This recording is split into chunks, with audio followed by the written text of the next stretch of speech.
get a lot of shit in the comments about how I haven't gotten people a fan. And is this the first? This is the first. Wow. Yeah, and it was like, it's too loud. And then I realized I'm being defensive. I've seen these fans before. Well, all of SV's hair has burned off on the right side, just so you know. No. Will you show the camera? No. Is that going to be, am I going to have burned off hair for the rest of I have to admit, this is this is very empowering. This sort of magic land you provide for me. Scoop-doo, blabbity-blue, scoop-dee. Oh, yeah! All right, so the people who listen to this podcast have heard me do this a few times now, so this is 100% for you. I don't know what to say to make this better. Better for you. It's not as hot as it's been, which is nice, but the world's on fire outside. It's still hot. You guys aren't lit very well. You're behind a screen. There's no table in front of you because that was too big to put to the side. Yeah, we're looking at a zoo exhibit of of a podcaster, basically. And if this were audio only, I would maybe be able to pretend and do guys every now and then. But for those of you who are tuning back in, feel free to skip to 5 minutes in when things get finally going. But it's going to take me a little bit. The adrenaline I have of moving and setting and washing my hands after moving every chair. You got to settle into yourself. It's hard. Yeah. Are you being like fun, or is that a real challenge that you have noticed? What? Settling into yourself. Oh, well, more like with hosting. Like if I'm hosting a party, it's always like the first 20 minutes are just like me feeling like surely this isn't the right thing. Right, because you're responsible for everybody? Yeah, and it's just like constantly overcorrecting. Yeah, that's what it is. I think that if I were doing one of your podcasts, or if the three of us were at some guy's house, and he said, "Rick, you go in the living room," or whatever, but like I didn't choose this, I would be, Also, Sarah, we've known each other and been friends for 30 years now. I know. I was just thinking that on the way up. I was like, we've known each other at least for 3 years, but more, because when I leased my car, which I just this morning called to make a lease return appointment, you saw my car when I leased it for the first time, and that was 3 years ago. Yeah, we met on a podcast. Yes. We met on Mike Kaplan's podcast. Shout out to Mike Kaplan and all of the cars that are going to stop you from hearing us saying Mike Kaplan's name. Okay, all right. I have ash in my eye from the ash that's falling. Okay. From what? Ash looks just like the movie poster to Frozen. I looked at camera and both of you sing a song. I have something that's on my mind that is feels like a fair transition to something to you guys that I wanted to get into later in the podcast, but here's where I am. I spend a lot of time on this thing. Because this is the only thing I'm doing, it feels emotionally more important than I know that it is. Like I can't believe myself when this isn't that big of a deal, because this is the podcast. That's all I have. And the editing is 30 hours a week, and I'm asking my friends to come over and hinting to them, you can't pee in my house, but then all the rules and the shoes, and then it's hot.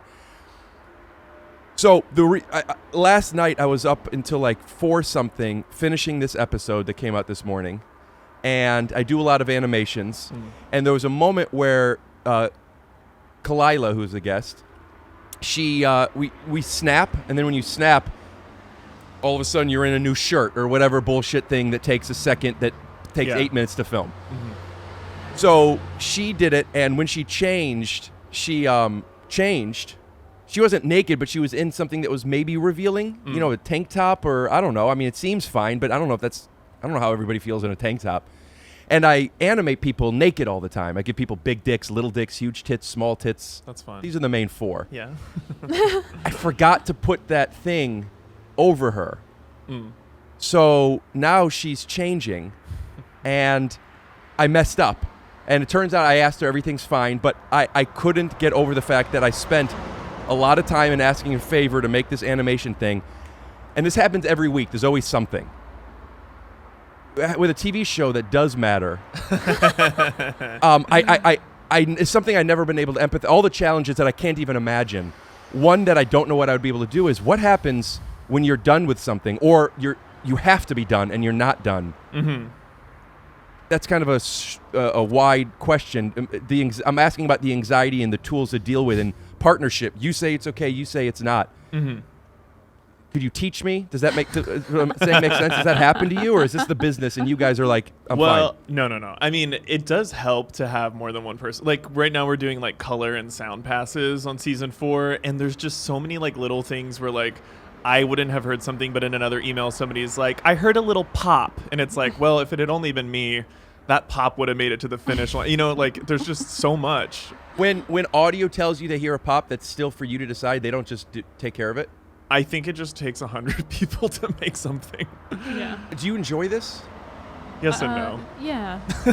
I enjoy it. But also, yeah, I don't know. There's also things that I'm just like, I think the more that I've done it, the more that I'm just like, whatever.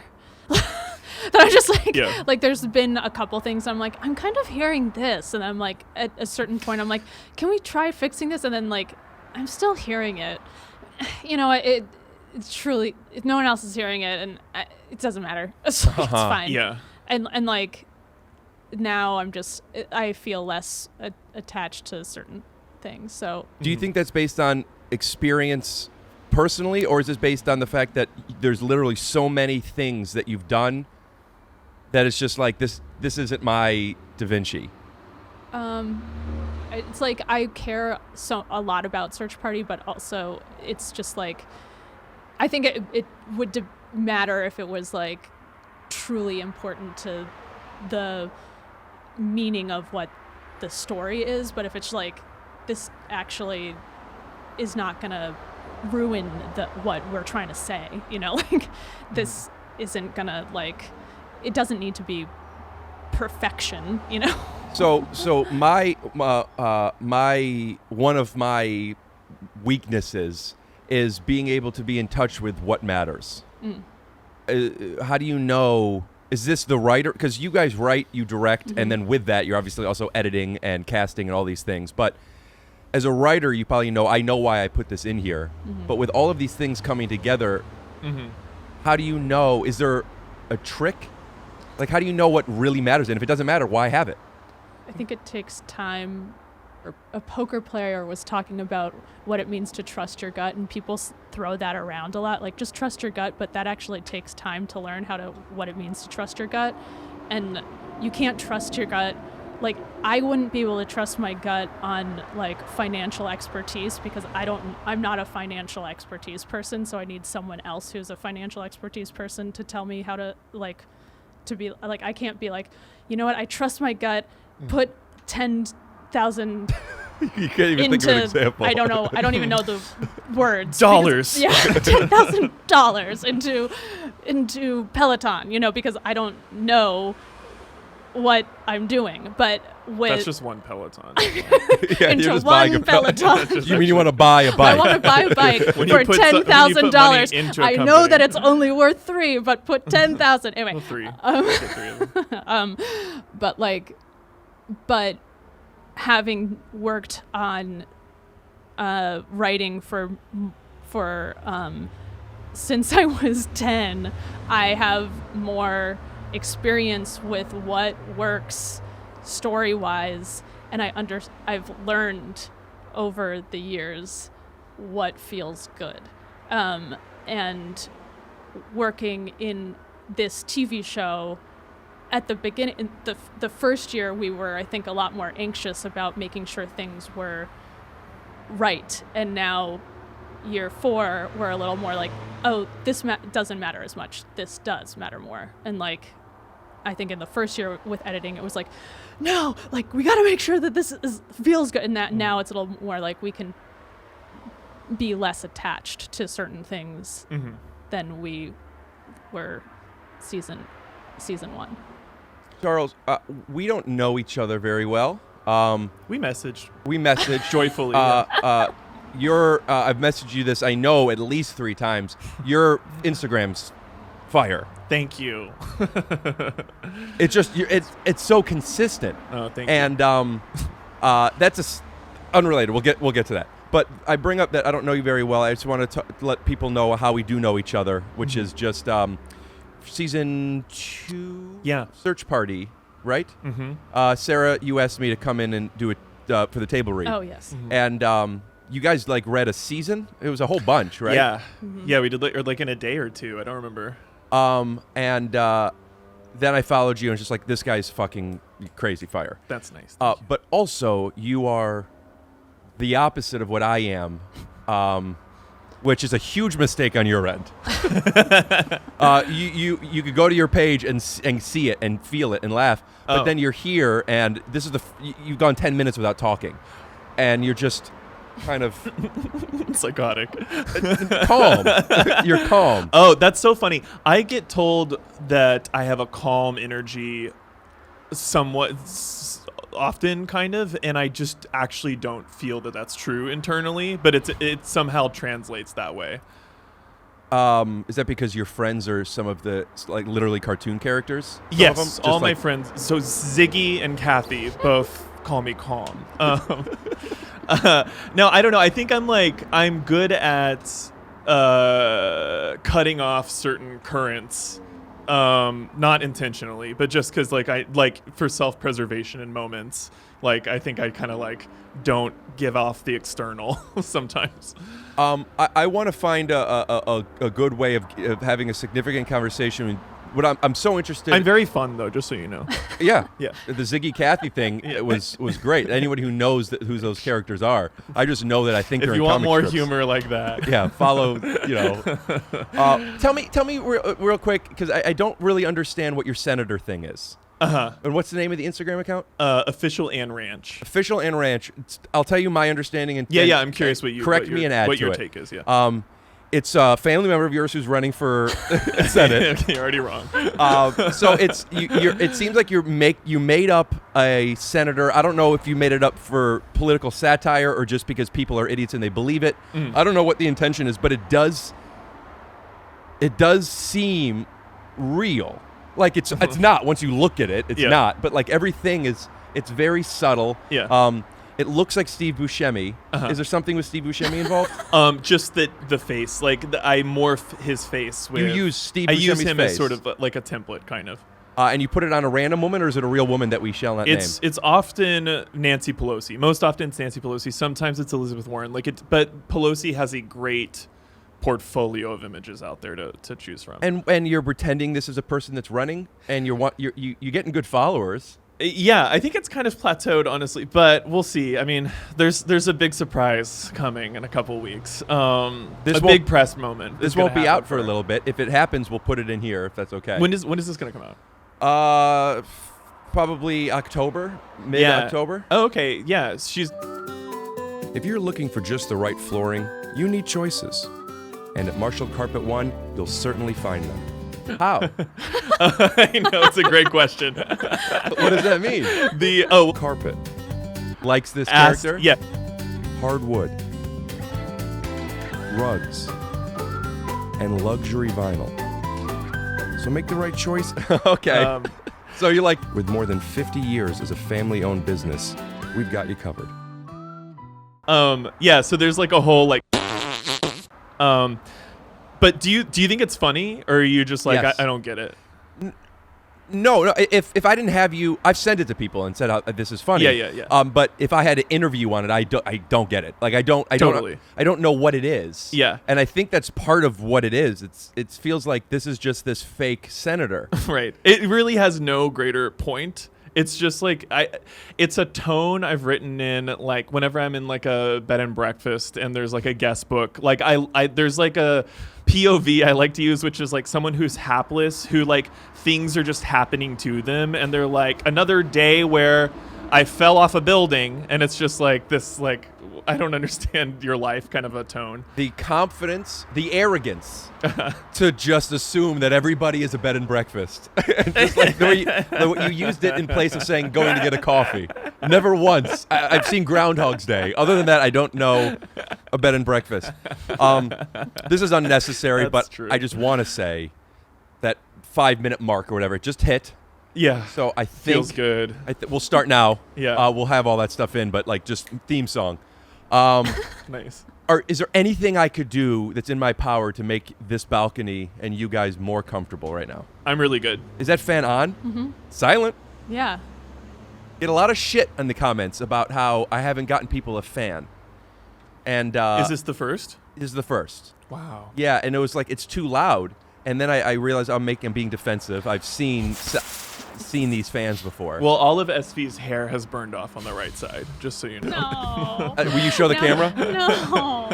Is that going to be, am I going to have burned off hair for the Yeah. rest I have to of admit, the... this is this is very empowering. This this sort of magic land you provide for me. I mean no disrespect, and I'm only giving the opportunity. But if you want anybody to piss or shit on her, just snap your fingers. And Interesting. Who would be a good idea? It's a goblin. It's always a goblin that does it. Oh, okay. Well, then it's a goblin. Okay. So you guys, I was excited to have you on, and I've been asking for a little bit, and just scheduling it hadn't worked out. This is one of these podcasts that if you guys didn't want to do a podcast, I would still love to go to a bed and breakfast and have this conversation with you, because I have a lot of questions. And if these feel boring to you, I still want to know. But if it's private or you don't care, say move on. But I doubt you'll push me too far. okay. I might get... Okay, well, let me just get into it. How does this business work? So you start with a great idea. Sorry. So I guess let me introduce you guys to the people that haven't read it in the description. You guys are writer-directors, a writing team, and you've... I don't want to put words in your mouth. I mean, you guys tell me, but I would love to hear your origins. I know you met at NYU. Mm-hmm. Would you guys mind talking a little bit origins before I get into some of the questions? Sure. So about how you guys met. Well, I just have to... First of all, I'm about to do a lecture for Oberlin students, and first of all, part of what I have to do is be like, so I came up like blah, blah, blah. Like I have to explain who I am, and also part of that is part of what I was gonna say is like start with an idea. It's like, just true. Like, is that stupid? And like I was like, it's stupid to say. No. I was thinking that's not how the industry probably thinks. I know. But you're right. That is important. I think. There are fun theatrics you could have with that too, like and then you have something that comes out. A light bulb. Yeah. And then also, part of what I was just thinking about in terms of my origin story is like, well, I watched a lot of Seinfeld, and I also just recently watched Seinfeld, and there was an episode of Seinfeld, and it was the episode where Elaine is she is upset because she can't figure out what this New Yorker cartoon is supposed to mean, and so she like goes to the New Yorker office and she's like, what does this mean? And he's like, it's funny, isn't it funny? And she's like, why is it funny? And they're like, I don't know. And they're like, and she's like, I knew you didn't know. And then they're like, well, why don't you make a cartoon for us? And she's like, okay, great. And she stays up all night, and then she gets one in, and everyone's like, it doesn't really it's not that funny. But then Peterman is like, oh, I love it, it's so funny. And it's like there's a pig who is at a complaints office, and he's like, I wish I was taller, and he's like, ha, that's hilarious. And then he's like, I know why I like it, it's a Ziggy. And you had said a Ziggy. Anyway. Oh wow, it's all coming together. It's all coming together. And so the origin story is that I watched a lot of Seinfeld. Do you have something written already for this Oberlin thing? I do. Do you have it on your phone? I guess I do, but could we do this? Oh God, no. Okay. What? But could we see you do it, and then will you give a little bit of notes on this as a writing partner, or is that too personal for you? A, it's too long. B, it's... How long is it? Well, it's an hour. You have to do an hour? Yes. I'm doing like a lecture. Oh! It's a Comedy Central special. All right, you're doing a special. Yeah, I'm doing a special. That's what I should call my special. Just like, because I'm worried like it's not that funny. It's a lecture. Yeah. It's a TED Talk. It's a lecture. I had this idea for a TED Talk that I wanted to do it, and then do you guys know Ian Edwards? I don't know. No. He's a comedian. He literally did Ian Talk. It's not a TED Talk. It's an Ian Talk. But it says it's the stage of it with Ian, and he's got the headset like it, and he's using a like a projector, but doing jokes. I really wanted to do like a TED Talk. Who gives a shit? I'm not going to pitch. I would love to. It would be so. Wouldn't it be fun to do a TED Talk? It's on my. I don't know what that list would be. It's it's not a bucket list. I'm fine if I don't do any of these things. Yeah. But like that is on my short list. I feel like TED Talks are probably like WTF is now, where it's just like. It would be. Now it's just like anyone can do Well, a TED you- Talk. No, TEDx is anybody. Oh, TEDs okay. are still TED Talk prestigious. is always premium But- people, baby. But it is really hard to do a good one. Like there are actually a lot of bad ones that just don't get circulated. And like when you see a bad one, you're like, oh God, like if I do a TED Talk, it's gotta be top notch. Like it's gotta be a tight TED Talk. A tight 20. Well, we're going to go into the origins, but I want to ask you this first. You're so funny. Oh, You're so funny. You're. I don't want to. I don't want to say you're not a performer because that might be insulting. no, it's not insulting. Albeit relative to literally performers, but like, you're. Like there's like you'll say something where it's like, oh, of course, this is why she does this thing. But my point is, I don't know if you need the laughs in the way a performer does. Right. But it doesn't mean you don't have that skill. So what I'm wondering is if you were to do a TED Talk, or because it's an hour thing, that's not sustainable unless you work on it forever. But Right. are you fine with just being interesting, or do you feel like I got to get some laughs here? I am. I want there to be something profound, at least, within it. Whether it's like profoundly funny or profoundly, I want it to like hit. I want it to hit. Right. It needs to hit somehow emotionally. Whether that's like gonna move them. Like I need them to feel and have something to take away. Well, your Oberlin thing, you're starting off with, or at least you're potentially starting off with an idea. Yeah. For me, I would need to start off with tripping down the stairs or something. Right. But smart. Please give it up for Rick Glassman.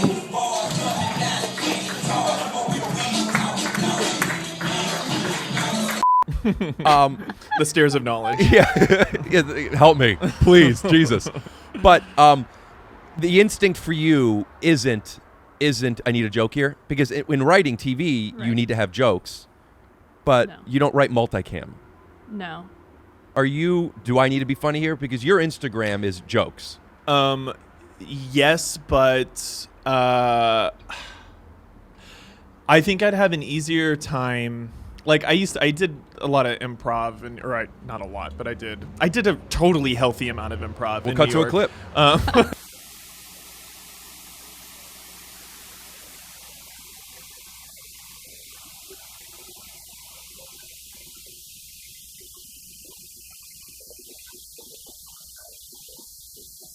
Hey there, goblins. Listen, this is a time for me to pay some bills. It's also a time for me to make some money to buy some Magic the Gathering cards. But I also want to suggest to you an idea for how you could be creative. Have you ever had an idea for an app, for example, that you didn't know how to make come to fruition? Or software for a website and you just don't know how to execute it? Believe me, I know the value of getting some good help.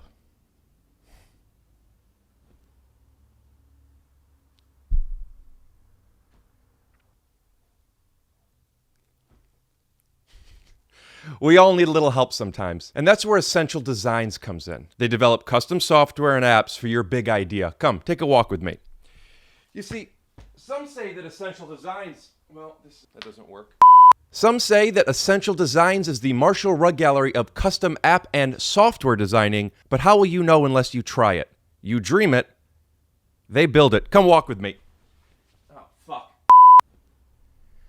Head over to essentialdesigns.net and use TYSO for 10% off your first project. That's Essential Designs, and if you don't know how to spell essential like me, it's ESSENTIAL, and if you don't know how to spell designs, then chances are you don't have a great idea for an app anyway. So again, that's head over to essentialdesigns.net using promo code TYSO, TYSO, for 10% off. Now, back to the podcast. And we're back. That was... Why'd you stop? It was incredible. The camera was perfect distance from the stage. Oh, we heard you very clear. Yeah, my face was shining. I think I would have an easier time. I do need the laughs, but actually more than that, I need to charm. Like, I think I have more like I need to be charming laughs rather than like I need like big laughs. But I think I would have an easier time in a like I feel my most confident comedically in settings that aren't about being funny, like in a meeting or like in a TED Talk or something where it's like I always felt like doing like I don't think I could do stand up very well because I feel like so much pressure to perform in a funny way that I'm going to second guess myself. I have many ideas I'm not going to get to, so I'm comfortable talking about it. But I also wanted to do a special called "Killing for My Dermatologist," where it's just where you're you're funniest. Yeah, I mean, you watch musicians destroy in between their songs because they say something kind of funny and nobody was there for the funny. Right. Yeah. But when people are like, "Show me what you got," then it could be terrifying. It depends. Like there's been like flow. Like I remember there was like. In my improv, like I did improv I was on a house team at the Magnet in New York, and there was a time, there's definitely a Google Maps image you can cut to there. We didn't have that much time. Yeah. And I remember there was like getting onto a team from like the ultimate, like the last level. I remember being like, okay, if I know the challenge and the challenge is to get on a team, then I can like sync up with it and flow. And I felt like I was never funnier than when I was like, okay, there's a goal and the goal is to be funny enough to be on this team. But if I'm just like, the goal is to be funny on stage, I'm like, I can't sync up. It's weird. Like I have to have like a reality show competition, or I have to know that I have some sort of like I have to feel like I have credibility in order to feel my funniest. I have a pitch. You instead of on an island, you have a group of contestants at a bed and breakfast, and the owners of this bed and breakfast decide who stays based on who's the most charming. I love it. Sarah, I'm going to put you on the spot. Could you think of any examples? Because I'm sure there's some people at home questioning what's the difference between a funny laugh and a charming laugh. Can you give an example of a charming laugh that he's gotten? Wow. Or do you even understand that? No. I think, Charles, what you were saying is like, I don't need to be ha-ha, but I need people to think I have charisma and I'm quick. And Totally. Yeah. I really like whenever, like we just like pitched a movie last year, and like in doing the rounds of it, I liked being like, so we're all like so thrilled that we're here, just like stupid things like that, you know, where it's almost like dad humor. I like kind of like, I don't know what I'm saying anymore. I think I know what you're saying. I think you're saying that your comedy, maybe is it even a conscious choice, but it sounds like the pattern of that is your comedy is mildly deconstructed, and you think it's funny to pretend to be this thing by being that thing. Yeah, I think that's true. And I also like saying the thing you're not supposed to say and getting away with it, and it breaking the ice a little bit. Could you give me an example? Like I don't want to you That was your example of something offensive? We bleeped it all out, but there was that way. He called me a fat ass slob. You know, like that was a nothing. The amount of profanity you used trying to not say something racist, which by the way, he wasn't gonna say. Stomp all over your fucking apartment in my shoes. You fucking as good as it gets, bitch. Funny. How about that? Charming. Charming. I want to get back into because I'll fall into let's just play and goblin shit and bleeps forever because of coffee, and I don't know how to have conversations anymore. But I want to get it back into the origins. So, Sarah, why'd you bring Oberlin? Was just because of the talk. That wasn't it. You guys met at NYU. Yeah, we met at NYU. Okay, and we're back. So you guys met in a writing class? Is that We even how met- it works? I mean, yeah. We met.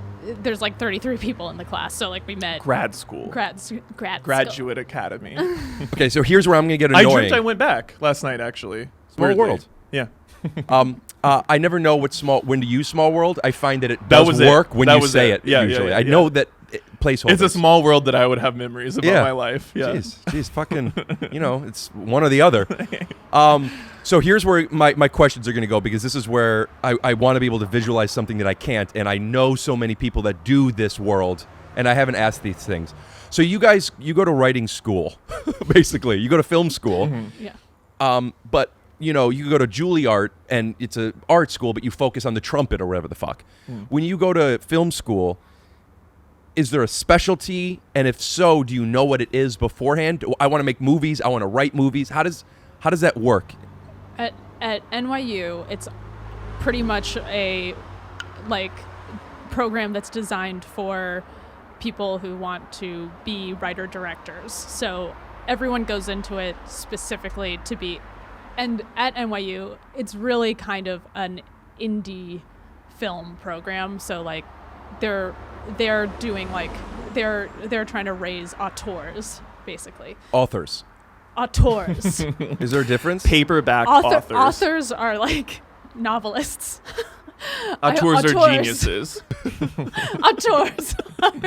Are French authors. Auteurs are like rather than I would say like at USC, I think I have not been to USC, but like there are like screenwriters and then there are directors, but It's like trades. Yeah, there are like trades, but at NYU it's like writer directors who make their own. So an auteur is a writer director. Basically, Yeah. It's like a P.T. Anderson, as opposed to like Aaron Sorkin is a screenwriter. Tell me if this is a fair cheat, so I know the difference. If somebody puts their chin up and their shoulders back when they say it, it's NYU, Yeah. and if it's That's Aaron it. Sorkin, it's USC or screenwriting or something. Yeah. I think that's true. Yeah. Yeah. So you're going and you want to create film and television, and there is no specialty. You're doing it all. You're doing it all there. You can kind of specialize. Like you can be a DP or an editor, but also it's so vague. Like the tracks are really vague, and it just makes more sense to go for writing directing. How many to years me. is it? I think people end up sort of like as they're there, they sort of realize that they're more a DP, but they went there to become a filmmaker, auteur. But then they're like, actually, I'm more of just a DP when they go through the program and they start specializing in that. I feel it's when people do stand up for 5 years and are funny, but like this isn't it, and they're like, oh, maybe I should be a host or some, write or whatever. Like you submerge yourself. How many years is this? Is it 3 years? Yeah, but then you can hold on for infinity. It's like some Like people, Van Wilder. It's yeah. It's very Van Wilder. That's USC. it's 3 years, and then you have a couple years to complete your thesis where you're not taking classes, but you're just working on your thesis project. Yeah, and that's when we made Fort Tilden. Was in that window of thesis time. Was for Tilden was so you wrote it your third year and made it after school? Our fourth, we wrote it our Fourth into fifth. Yeah. Yeah. You stayed 5. I graduated after my 4th year. I'm still not seeing this. You could choose. It's like after your bar mitzvah, you could keep going to Hebrew school for a couple of years. That's kind of it. If that's true, is that true? Yeah, you Yeah. get confirmed. As long as you're willing to pay matriculation fees, which are The temple. low. Yeah. If you your tithings, then you can stay in the school. Gelt, I think it's called. So you go to high school and you're like, I'm gonna be a star for you, and I can't even picture you.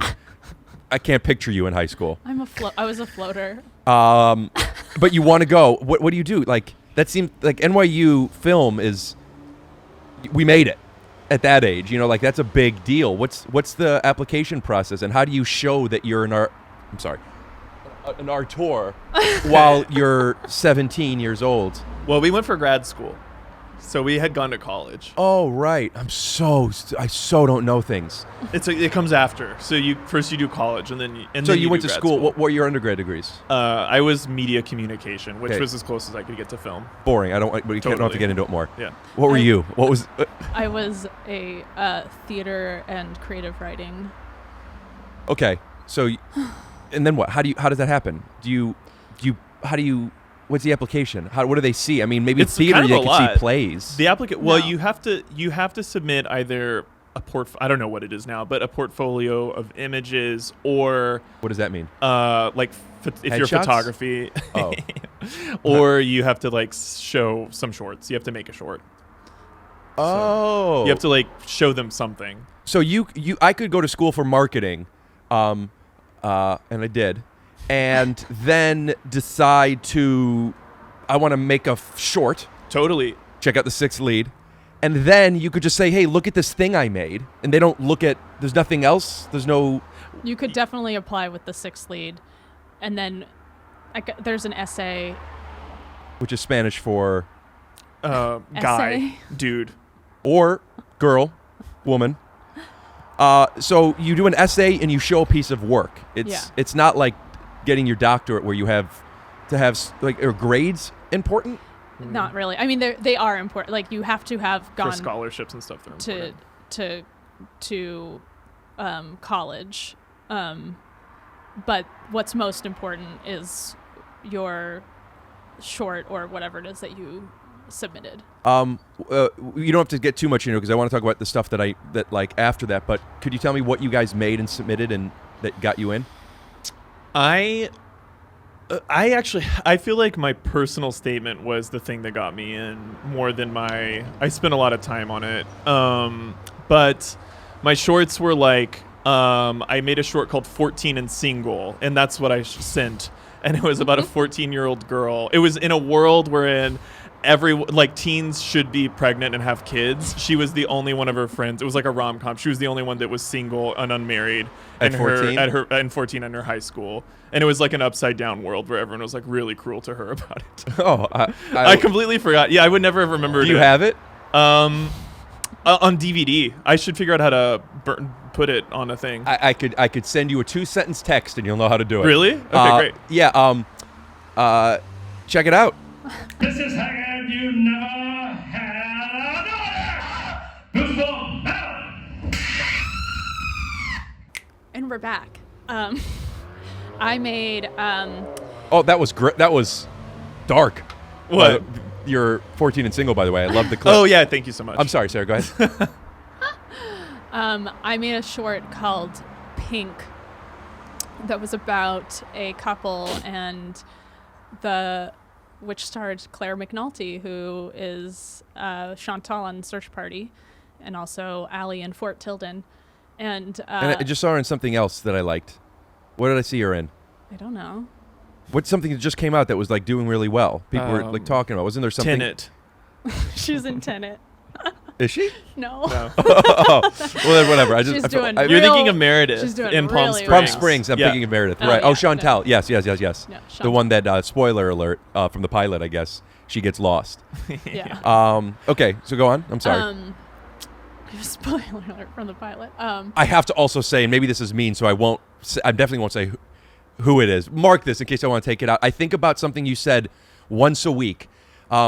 Somebody was missing in real life. Oh, yeah. And it was sad and scary and important. And Right. I don't condone going missing ever.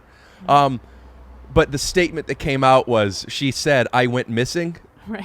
And it didn't register to me, but you don't go like you're missing to other people, Right. but you Right. don't say anyway. Yeah. I think about that Yeah. all the time. Yeah. So, if you want to hear more about that story, go to patreon.com/take your shoes off. I went missing. But the idea of going missing, which is what your show is, Yeah. feels oddly relevant. People go missing a lot. So, great job, guys. Just They got do. so insecure because I didn't know how many details I could give of a story, and I realized I shouldn't have brought it up, but I'm No. halfway in. So I kind of just finished it without the color. No, it's good. This is the Lindbergh baby. Thank you. I don't get references. Fuck, I just got really embarrassed. About that? About... Your shoulders are tense. It wasn't. Yeah, a that has, it was a that has bad nothing to do with joke. the story. Relax. Did I offend you when I said as good as it gets? No. Okay. No, I felt bad. pack that way. I have my everything on my bed. I Yeah. take it as a sense of pride. People Okay. just throw shit in a suitcase. I felt mean. No, I didn't get embarrassed anything you guys did. It was a small embarrassment that happens when I'm having a conversation with people, but I'm basically saying, "Hey guys, look at this." So it's not just about us, which I want it to be, and I'll never believe it is. So I'm like telling this story, and it's like, "Oh, I don't know if I could say something." Yeah, you got in your head. Yeah, and then, but like, I didn't just go like, never mind. I'm watching myself just say these words. Yeah. Knowing that there's no end, there's no punch, there's no great gesture, there's no charming laugh. Yeah.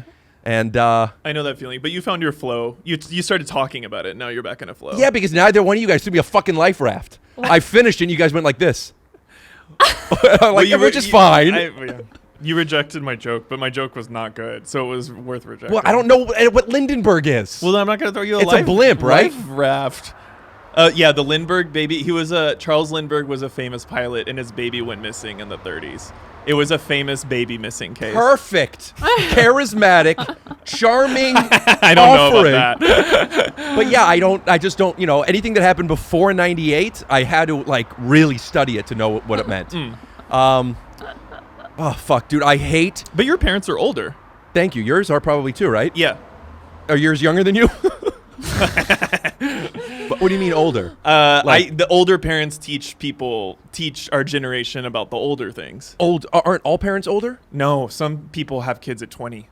They can only be like John Bon Jovi. Like, Oh, is that how they talk? 20-year-old parents? Yeah. My mom had me at 30 today. Okay. Normal. Today. Normal age. There's a thing you watch these, you edit, and you learn that like there's multiple tools of a podcast. The nuanced ones are keeping things in direction and flow. Mm-hmm. One of the even more nuanced was never or don't often talk about how you're feeling about how things are going, because best case scenario, people agree. Right. And if they don't, you're like, oh, you're saying things aren't. It's true. For the last like 7 minutes, this happens to me on stage. If I'm everything's great. Once there's a fall, I feel like I have to acknowledge it, and now I'm mad at myself for acknowledging. Just move the fuck on, Rick. What if you thought about it in the sense that actually things weren't real until now? Like the Lindbergh baby. Yes. Now it gets real. Now the Lindbergh baby's out on the Interesting. table. I know that feeling too, where you're like, yeah, it was going so well, and now we're out of. But also, I don't think you can sustain that flow energy for a whole thing unless you're crazy. But podcasting is. Give me a sec. You gonna cry?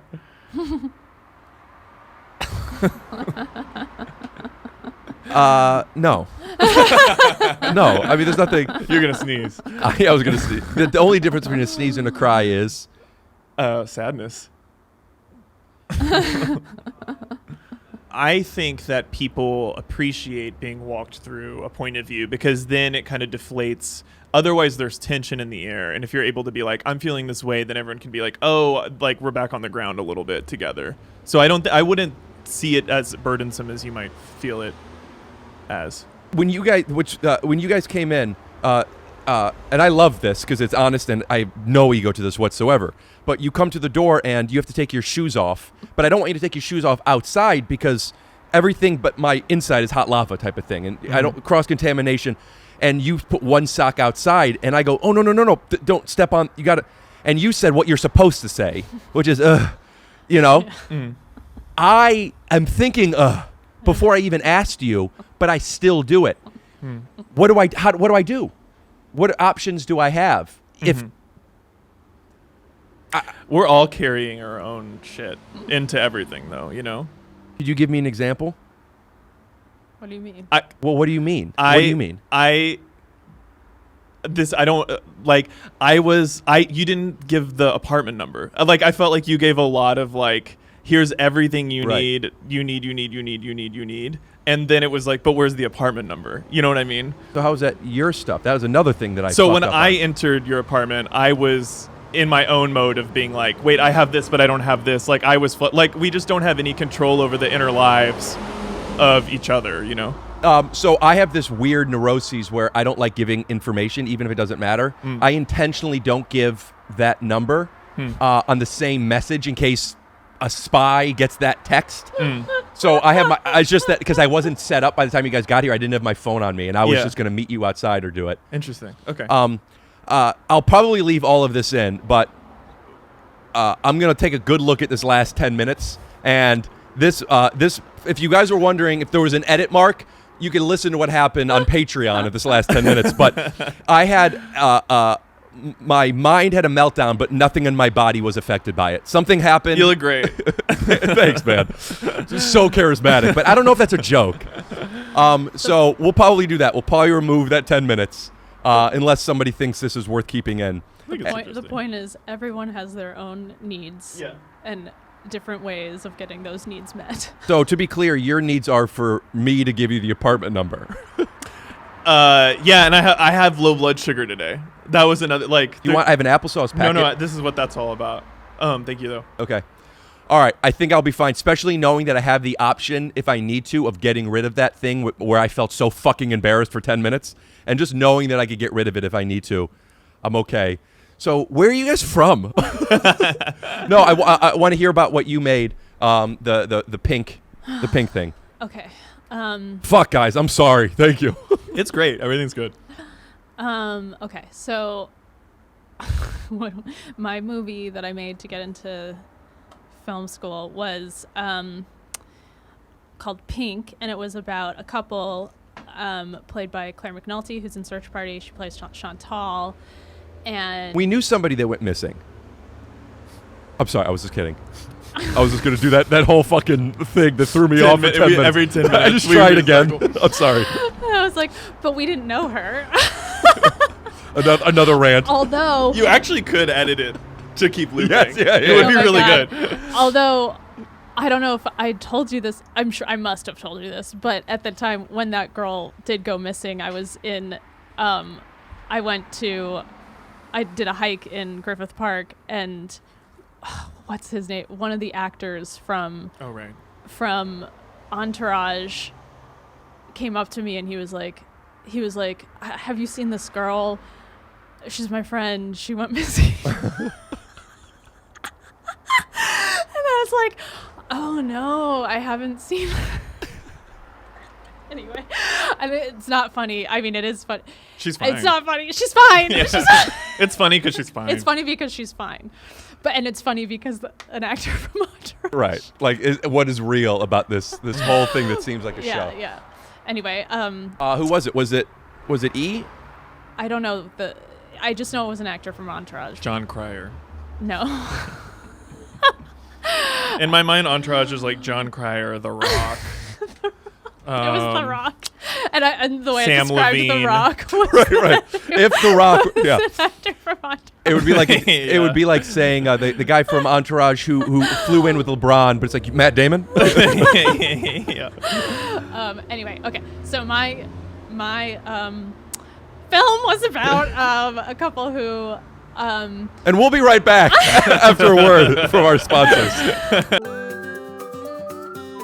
If you're looking for just the right flooring, you need choices. And at Marshall Carpet One, you'll certainly find them. And we're back. So my movie is about a couple, and the heterosexual couple, and Which is fine. Okay. Which is fine. I think it's important that people know that's okay too. It's just interesting. and Wouldn't hear the that young word. man comes home, and it's actually a very hetero plot line because You have my vote. The man comes home, and the woman has painted the wall bright pink, and he has a real problem with that. and it's a threat to his masculinity, and he's haunted by the pink wall, and that's what it's about. You can't get pink walls out of people's houses now. Pink's popular now. Oh. Yeah, it was a different time. Every man wants It was a pink. different. It was a different time. We have a clip. Do you know what abuse is? Do you know, Liz? Let me show you what abuse is. This fucking wall is abuse. I hate this wall. I hate this fucking wall. It's very pink, and I fucking hate pink. I hate pink, huh? I hate pink.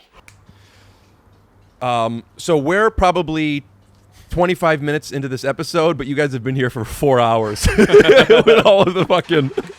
I want to check in with you guys again. Is water, tea? I'm good. Do you want me to do any stand up? Yeah. What you got? Knock knock. Who's there? Oh, you've already heard this. It's good. Thanks. So you submit these films, you get in. Is this a big moment? Like, I define big moments not what they are to us now, but that feeling of like, ooh, I have an agent. Ooh, I booked a commercial. Like your first time you do these things. Is getting an NYU a big moment? It was the biggest moment. It was like my dream. I wanted to go there for undergrad, but I'm glad everything happened for a reason. And I remember I was like in the shower, and there were all these like Reddit thread, like community board threads with people being like, I got in, like I blah, blah, blah, blah, and it just makes you like spiral. And I was like checking them over and over and over and over. And I remember being like in the shower, and then my dad was like, "There's a call on our landline," and I was like, "Oh my god, it was amazing." You called it a landline, Mm-hmm. Yeah, as opposed to what? a cell phone. But why would he tell you that he got a call on his cell phone? Did you go to NYU? This is where everything falls. yeah. Why did I have to say I didn't go. Okay. I've never showered. Okay. Everyone has their things. So you got the call on the landline, and then this is it. I'm gonna be famous or make it in showbiz. Yeah. No, I always wanted to be I remember being like 6, and I was there was like a career day at school, and I dressed as a movie director. What is that? Is that with a hat and like a clapboard? Yeah, it was very like 30s. Like I had a little megaphone. Like, it was like golden era. I still picture like if you were to dress like an director, there is no director outfit other than that. Yeah, it was like 90s director meets golden era. And what about you? Did this feel like a big thing? Yes, this was one of the biggest moments of my life. Because I think I didn't go right after school. I had 3 years like working as a receptionist, and I was waitlisted, and I when I got the call, I was like, I will be okay. Like I will work in film in some sort of capacity. Like something. When you got the call that you were waitlisted? When I got the call that I got off the wait list to go to be accepted to NYU. Oh, you're saying? I thought it was a consoling yourself. You're saying, oh, now I'm gonna be okay. Yeah. I understand. It was just like sitting on on a floor in like my like, express clothes that it was just that I was just like hunched over and like no light and like those huge metal drawers where like you're stuffing files, and when you're just like, I don't understand what we do next when these files aren't gonna fit in here anymore. Like at some point where like if there's no place to put it's just these office thoughts that you have when well, this is a perfect opportunity for me to bring up digitizing, which is our sponsor, Essential Designs. Have you had a great app idea or perhaps some custom software that you just don't know how to make it happen? Well, I got news for you. So you guys are in there, and Michael Showalter is a teacher of yours. Yeah. For those of you who don't know who Michael Showalter is, he's one of the greatest. I mean, I felt this.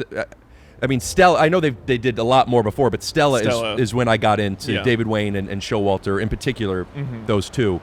And then I found Wet Hot American Summer, and that was like, this is insane, which you guys wrote on. Both of you did, right?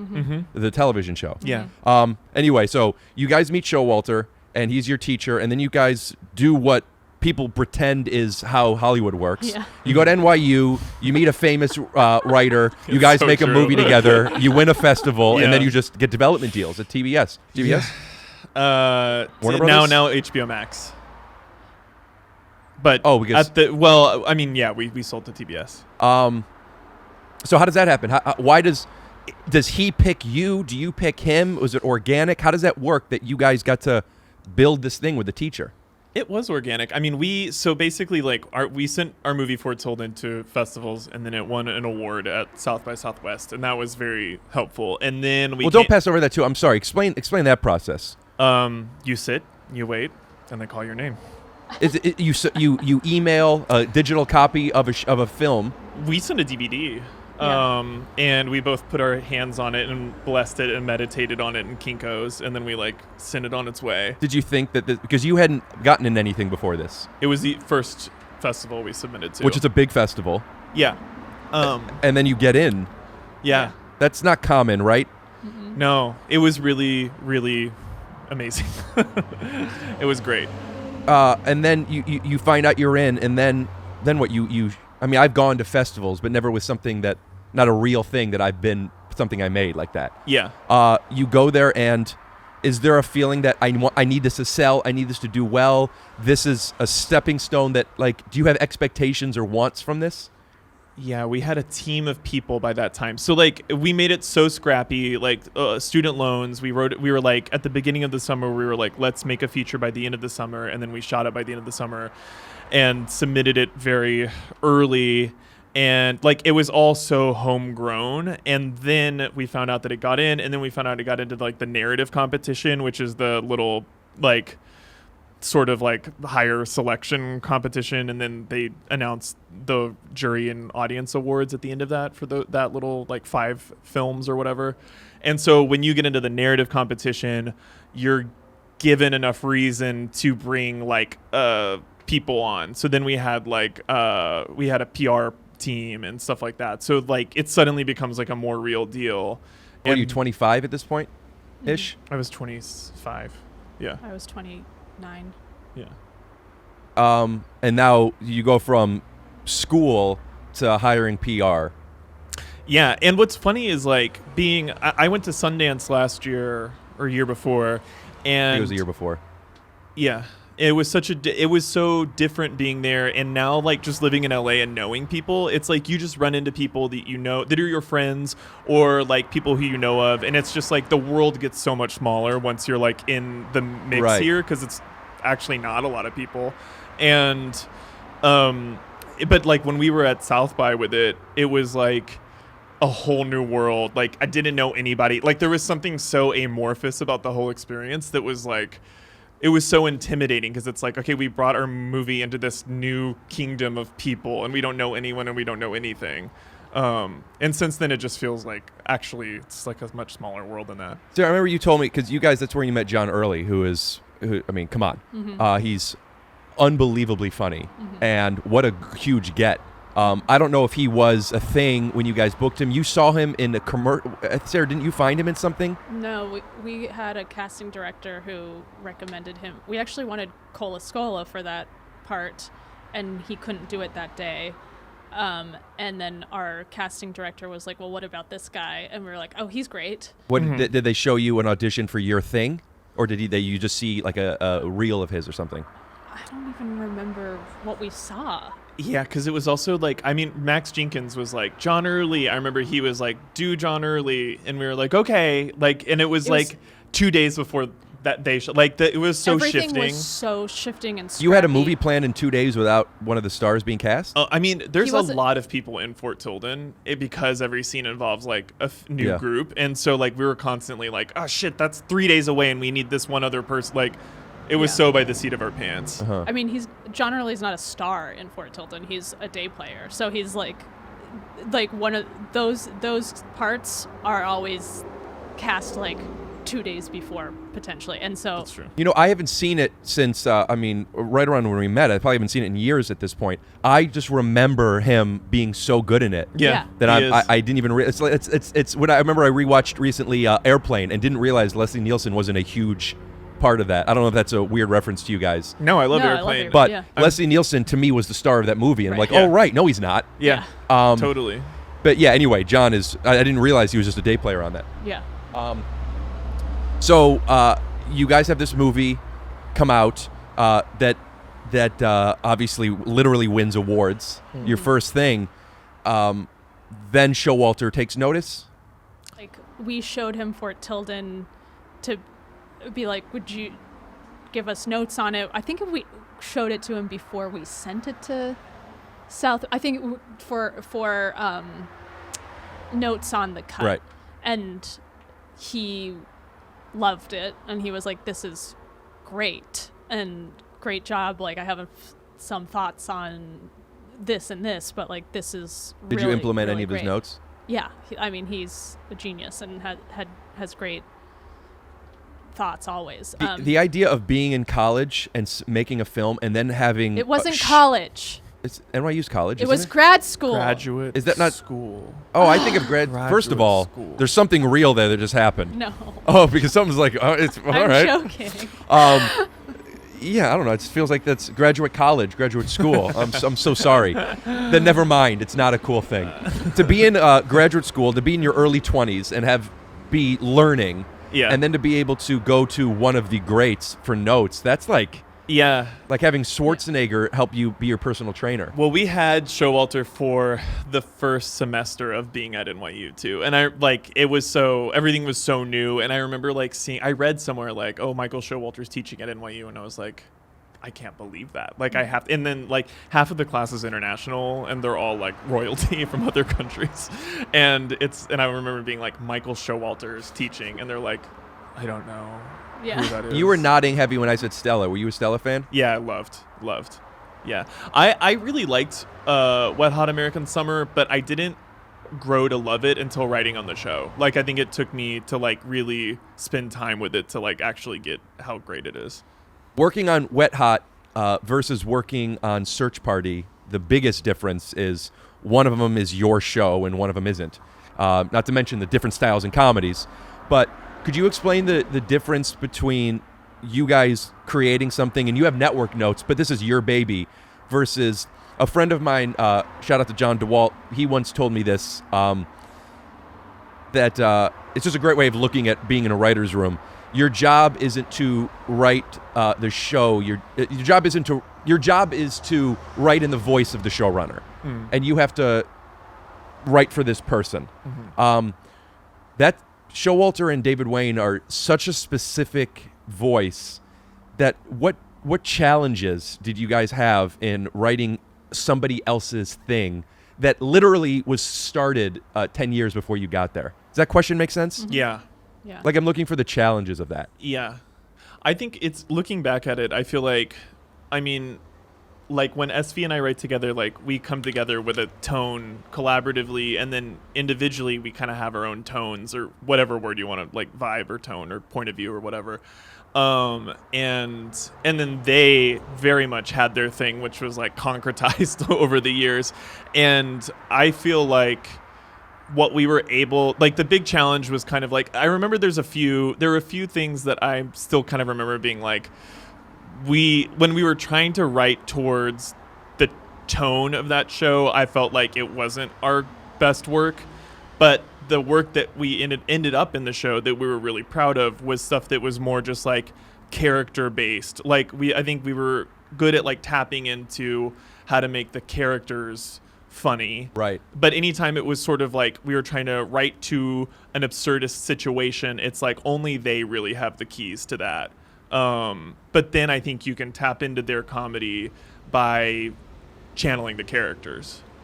Does your relationship with Showalter give you guys something different while working on this? Like, is there a shorthand? Does he come to you? Is there a trust? Is there a cheat that you two have as writers that the other writers maybe don't have?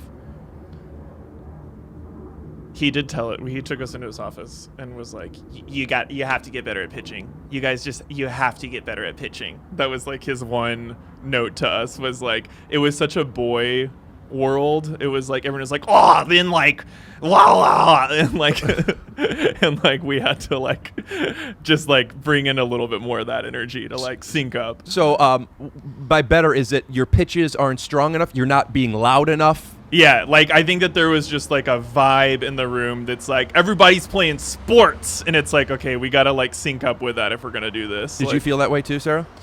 Yeah, I mean, like it's rooms like that are just, I think it's what people talk about when they talk about like the trying to sync up into like just like writers' rooms energies that are kind of like, I don't know, like what he was saying, like masculine boy energy that just isn't what our vibe is, that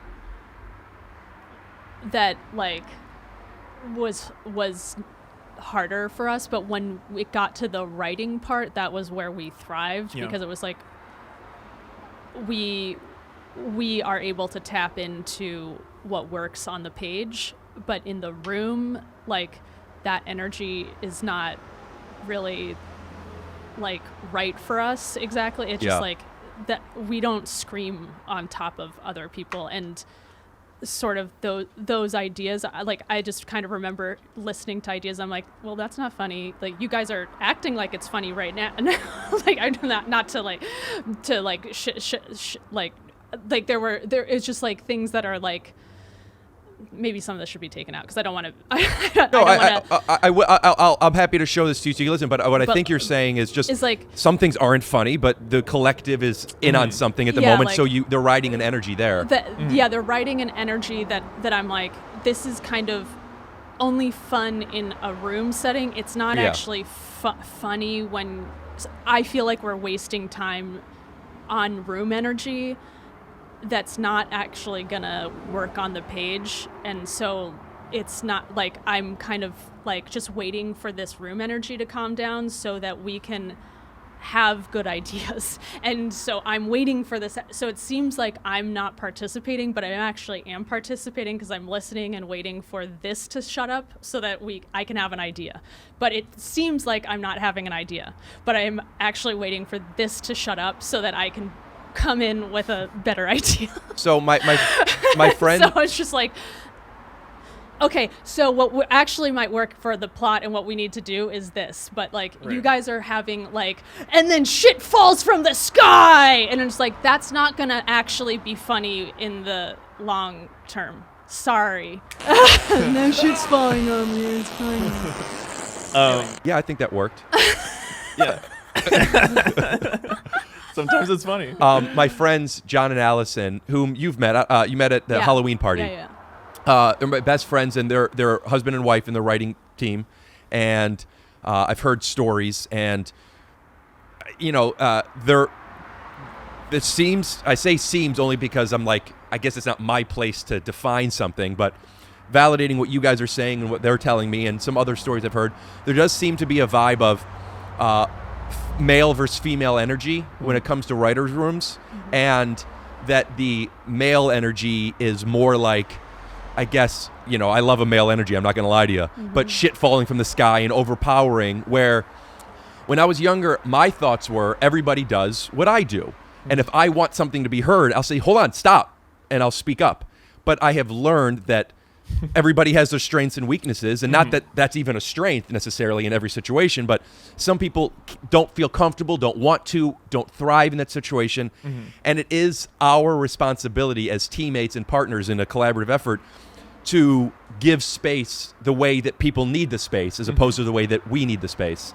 And it does seem like that female energy, or specifically, because I still don't know what I'm supposed to say about guy, girl, male, female, to be honest. But no one knows with energy, just so you know. Okay, so like that's the most vague.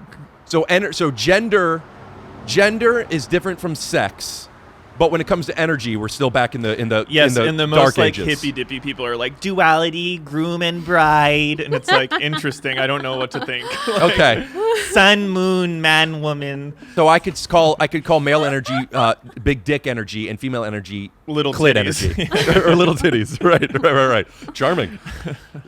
Which is like so for you guys in a writer's room. Because it seems like you both are that way. Because you said you were both kind of waiting for this thing. You would want for people to what? Would you want for all these guys to talk about shit and then say, what do you guys think? Like how could they have their male energy or whatever that thing is where it's difficult for you guys to get your shit in there? How could that be better where it's not your show? Like how could you articulate? Honestly, I probably would have just had less people in the room and like cut down on some, like there was probably like too strong of a balance of that side of it. I don't know. Like I personally, this is like a weird, I don't know.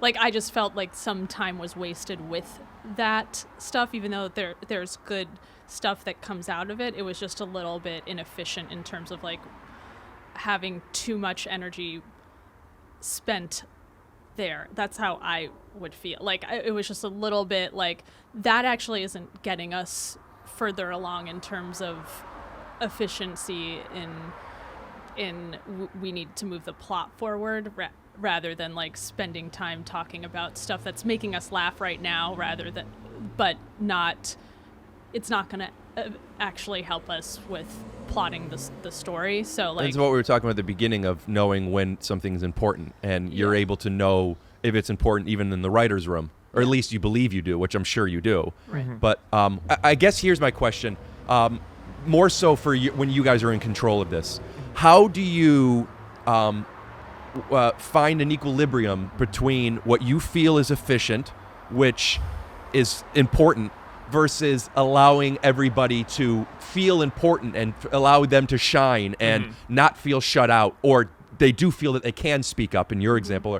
Does that make sense? Like Yes. being in a writer's room and then being a parent, what do you do to manage this room to get the best out of people, not just efficiency and storytelling? Yeah.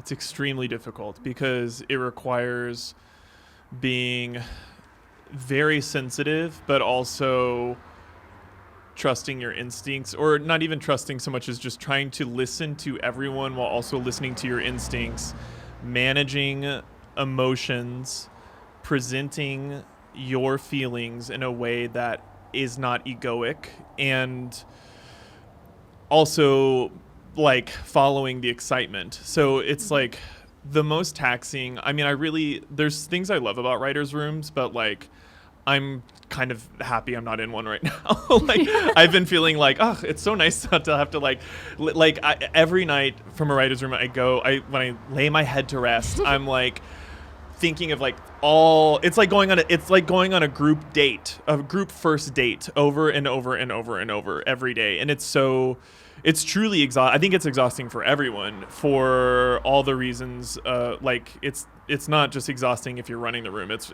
like everyone is trying to. But the one thing I've learned more and more as I've gotten used to just like doing stuff is whenever I feel pressure to perform, whenever I put pressure on myself to perform, I don't perform as well. And so I end up thinking more about egoic pride, how I'm viewed, and then I'm not really channeling because I'm not paying attention to the thing. And so just the more I'm able to just be like, just do the work, because like if you're just focusing on the work, the noise about yourself drops away naturally. And what does that have to do with just do the work with it in an environment of working with other people? What do you mean by that? I think that's something I've learned that I feel compelled to share, and that like if everyone shows up with that with somewhat of that mentality going on, where it's not so much of that boy energy is pride energy, and it's a lot of like creating noise instead of listening. And in my crude understanding of gender and what I've decided, I think like listening is archetypally more feminine.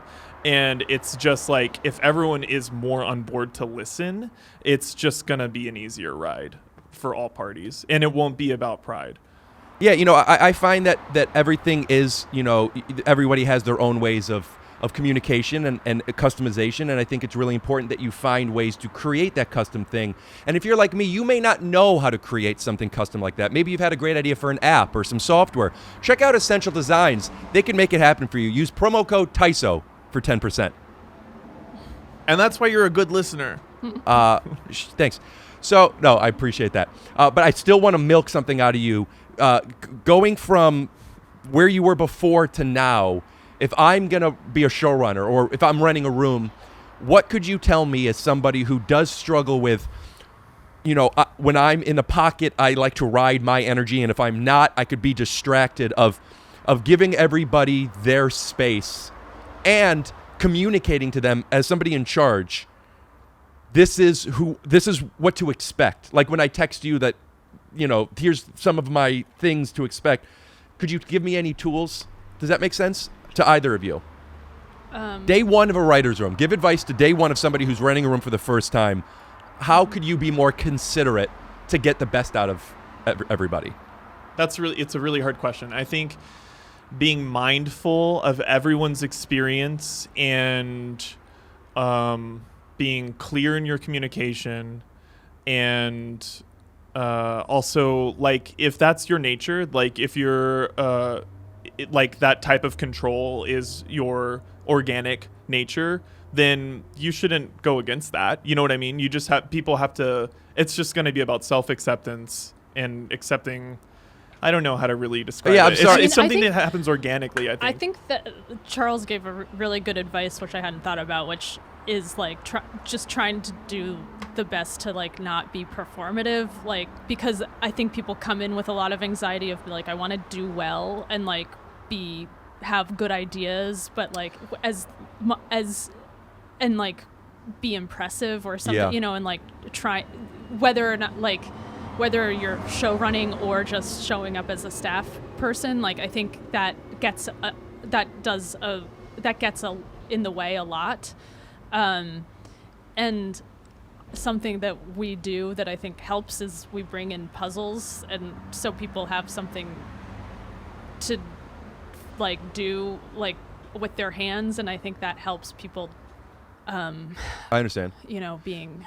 I have something that I do that is like, I think I do what you guys are saying of just do the work and not worry about it, but I act as if there's no ego by design because of my ego. I'll give you just explain that in a little more detail. I see, as an actor, I see people on set doing something good or whatever it is. They do a scene or something, and I see their need, I see their strong want for validation from probably the director, but whoever's the highest, at least somebody there wanting something. And that makes sense. You want to know how you've been doing, but I find it in a judgmental way unattractive, because it's like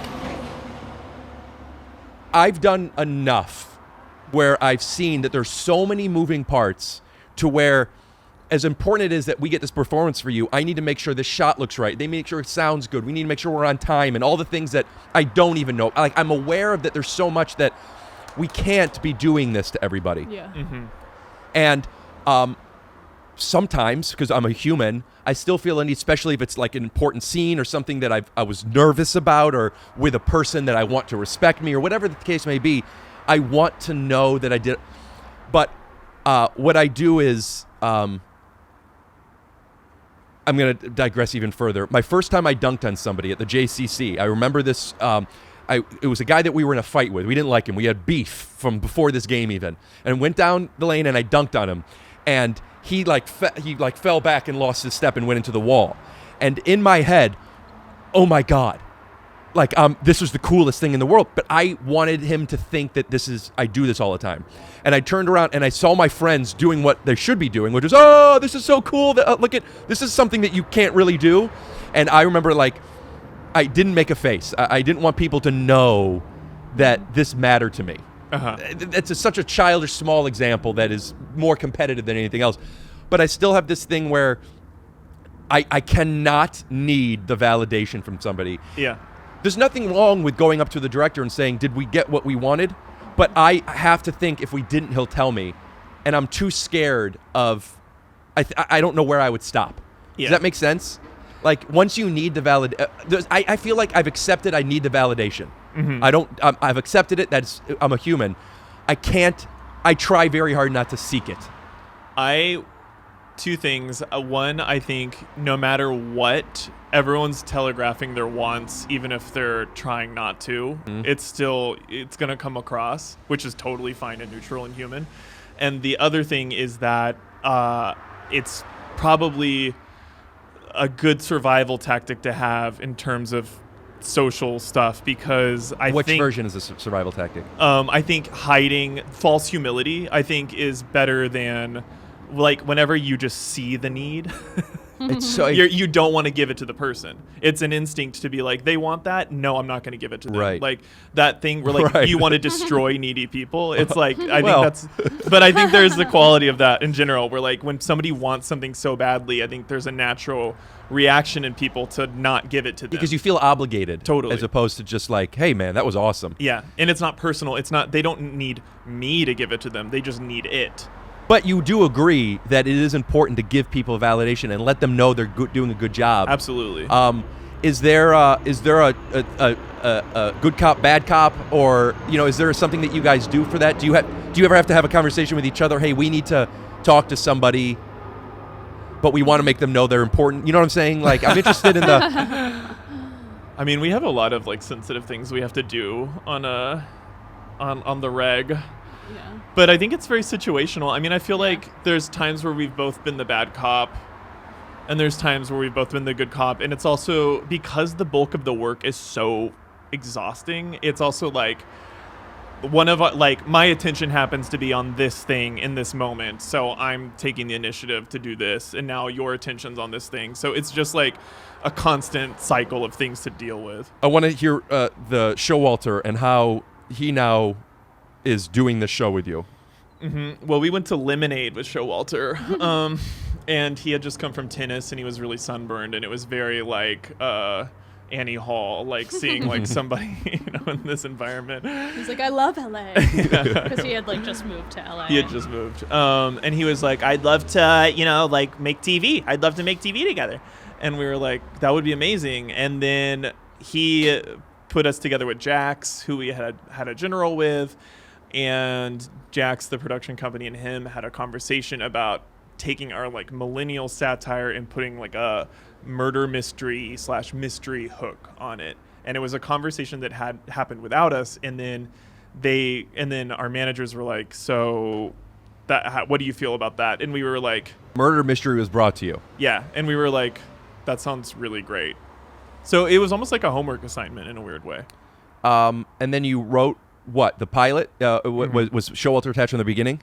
Yeah. And was it a put pilot? Did you know what was happening with this? Was there... So we were the first pilot that Jax self-financed. And then, so we made the pilot in a vacuum with them, and then we pitched it around. And the pilot was the pilot that aired? For the most part, yeah. So you made this pilot, and you pitched it, and when it got... Did you think that this is going because of who you have attached? We had good vibes, vibes. It was all new. It was just like a very new experience. We felt really good about the pilot, and so we were like, we did a good job with this, and feel as we were pitching it, it was like, we're doing a good job. People are responding really well to the pilot, and in the room it feels good. Like there were certain meetings that went better than others, but like it's feeling like we're getting positive vibes. Your first experience was on your own show then, right? You went Fort Tilden, Search Party. Well, we wrote on Wet Hot American Summer. I thought Search Party was before that, no? No. Oh, pardon me. So you had one job before having your own show? And Mozart in the Jungle. We wrote on for 3 weeks. Oh, I didn't know you did Mozart in the Jungle. Really? Why 3 weeks? I don't know. That's what they offered. They just said we just need you for a few weeks? Yeah, they kind of were having people come in and out, I think. Do you think you'll ever go back to working on somebody else's show? Maybe. Yeah, I mean, who knows? Yeah, I think it's like, well, now it's sort of like,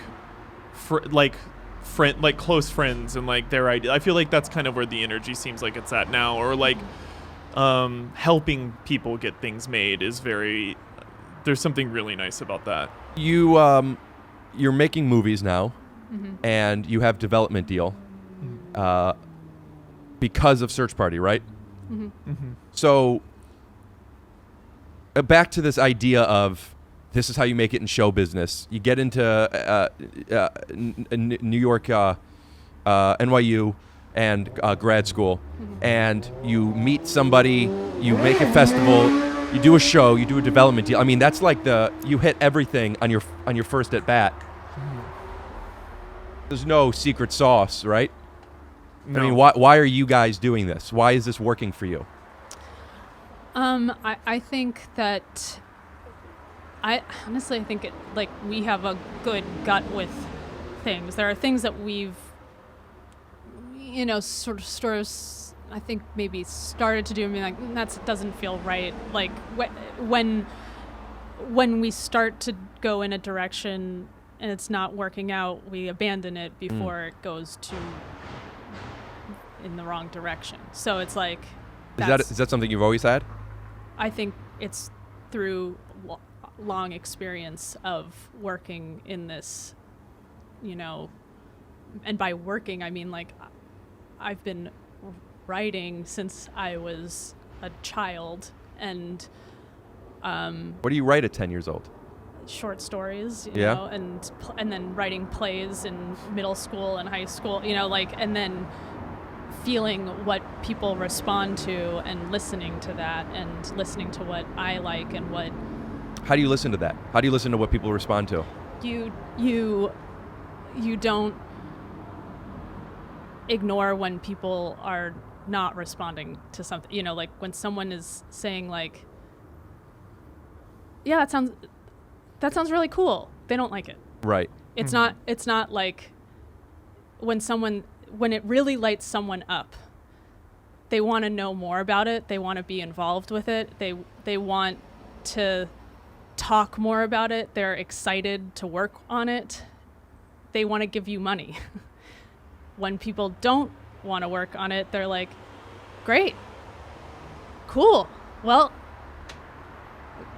let's. Is there I'll ever call you. Is there ever a time where the idea's great but you didn't explain it right?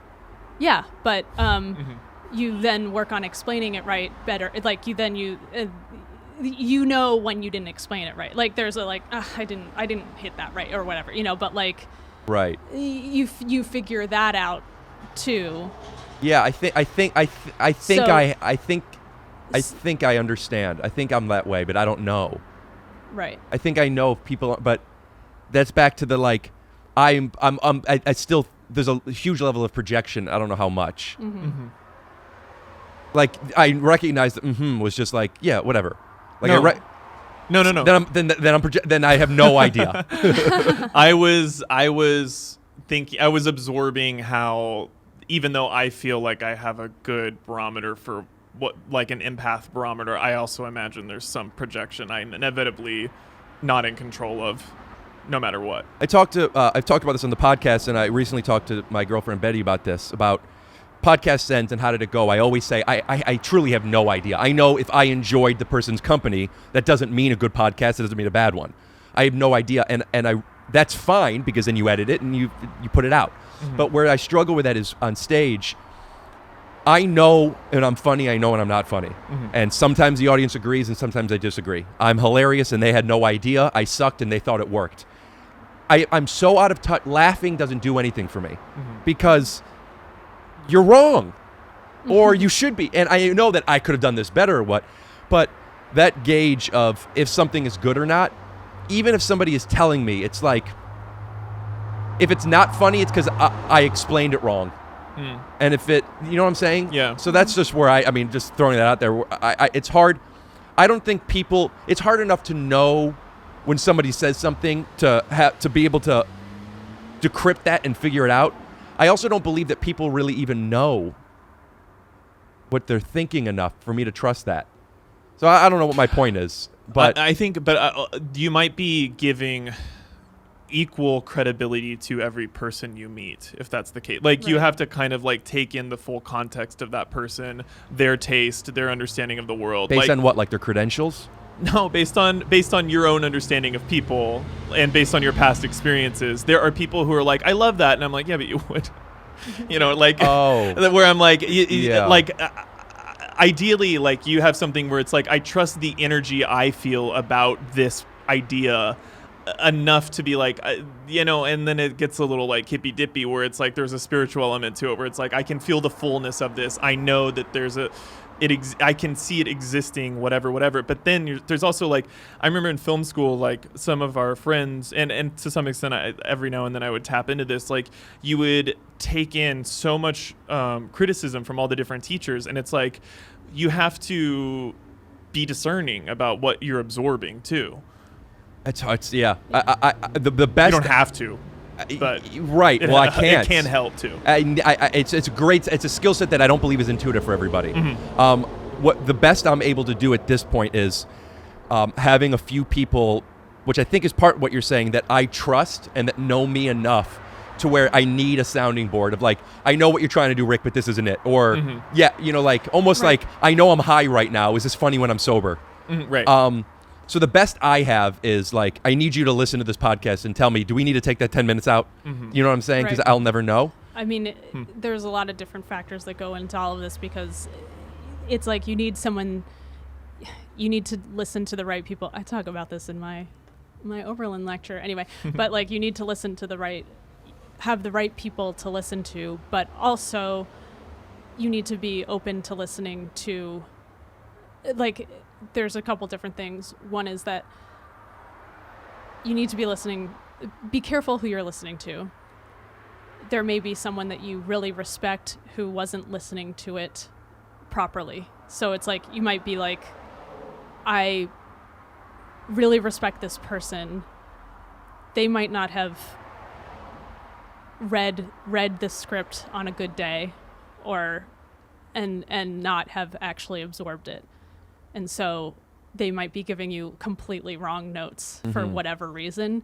And you have to understand, just have the right feeling of like, wait, that doesn't actually feel right to me, while at the same time not closing yourself off to being open to hearing criticism. But also, so I'm giving kind of different feedback at the same time, but I also know there's something so specific just based on the laughing that you guys Yes. are having that my instincts want to ask so many questions, but I understand. but then also at the same time, you have to be open to hearing good feedback from someone you don't necessarily respect, like someone who you think Valuable feedback, you mean? You don't necessarily mean praise. No, correct. Valuable feedback, like someone who you might think is like, oh, that person's stupid, might actually have really smart feedback for you that you might be like, oh, it didn't occur to me that person,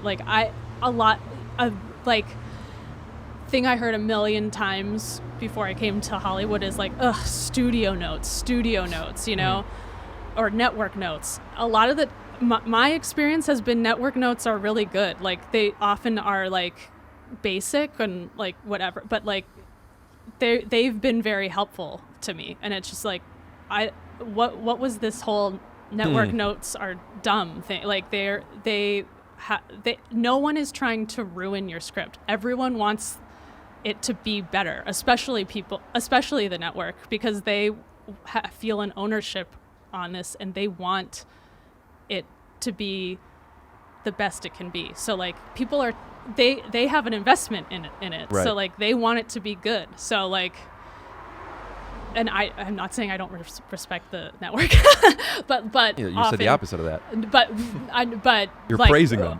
Originally, I said like, sometimes the people you think are stupid, like, but like, there's also people that sometimes you're like, oh, the person, I don't respect them or whatever. Sometimes that person that you think you respect the least might actually have a really good note for you. True. And you need to be open to hearing that. Sounds like you got a lot in that speech. I'm genuinely, I would want to You should enroll. I should enroll in Yeah. Oberlin College. I can't touch a doorknob without washing my hands 10 times. I'm not leaving to go to a fucking school. Is that going to be?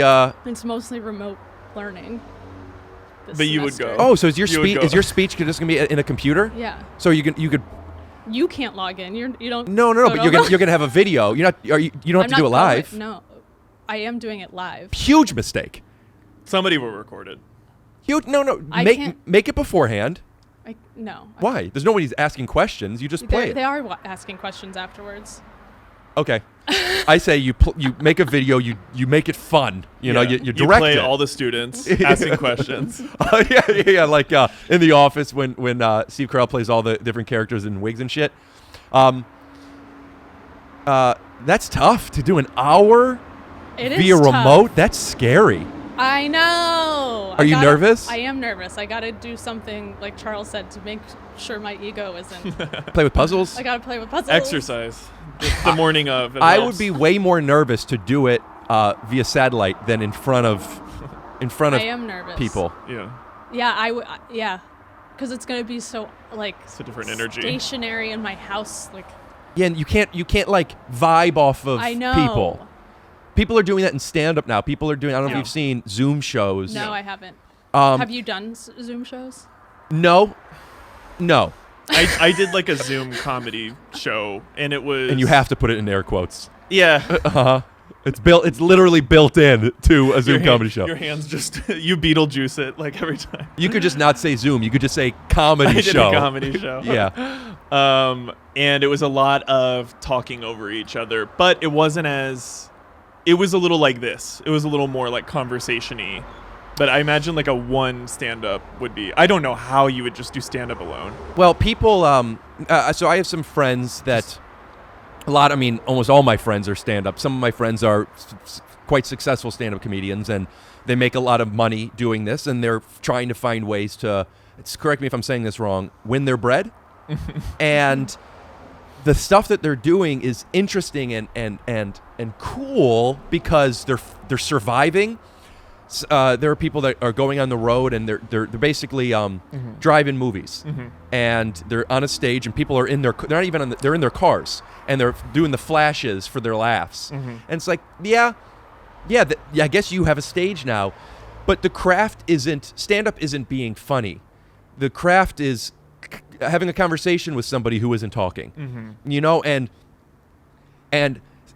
as much as I feel like you're right or you're wrong, I still know that if I don't get something where I want it, I have developed a skill set, or I haven't, but you try to get to the next part. And then when there's a wave, you know more details, lay in the pocket, hold for laughter, milk this, write new stuff in this thing, and be present in this situation. It's not, you can't do it. I don't even think you could do, the reason I do this balcony series is because Zoom podcasts, when you're not in the same room with somebody, it's so disconnected. So as a performer, and what you're doing is a performance, right? Yeah. You still see it that way? Sort of, yeah.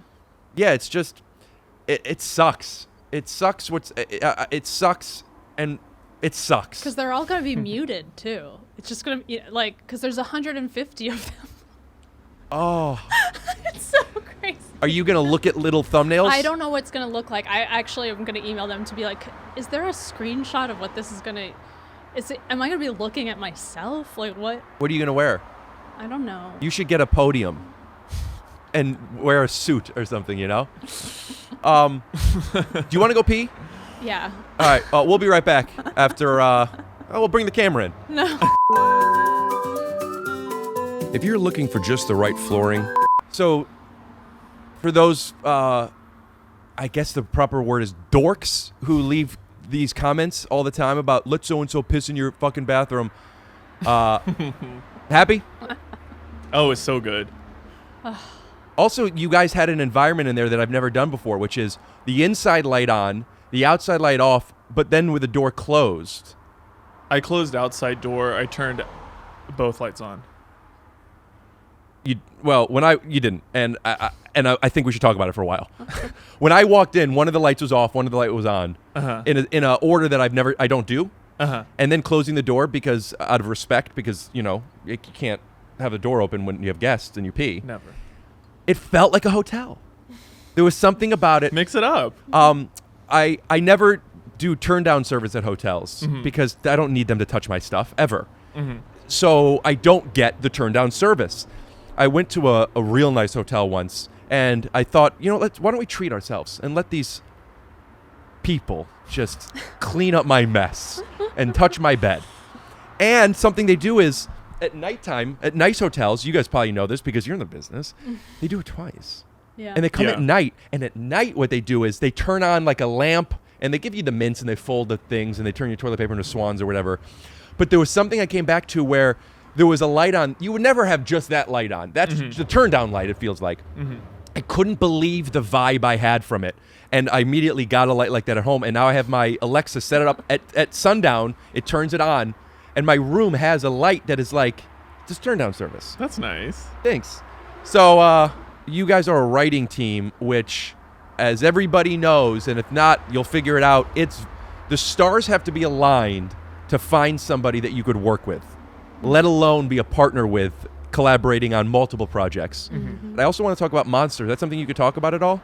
That's Little bits. right. Then maybe we won't talk much about just a movie that it's sold already, right? We have producers for it, and then we have to, take it up to the Understand. to God. Well, you guys don't miss, it seems like. So I'm sure, or Mister, I guess you have to say now too. We don't misses either. Yeah, with one or two S's. Yeah, could you talk? It's very vague and kind of what I've been trying to push out of you and maybe force out of you. But I'm just so attracted to the fact that you guys could do this.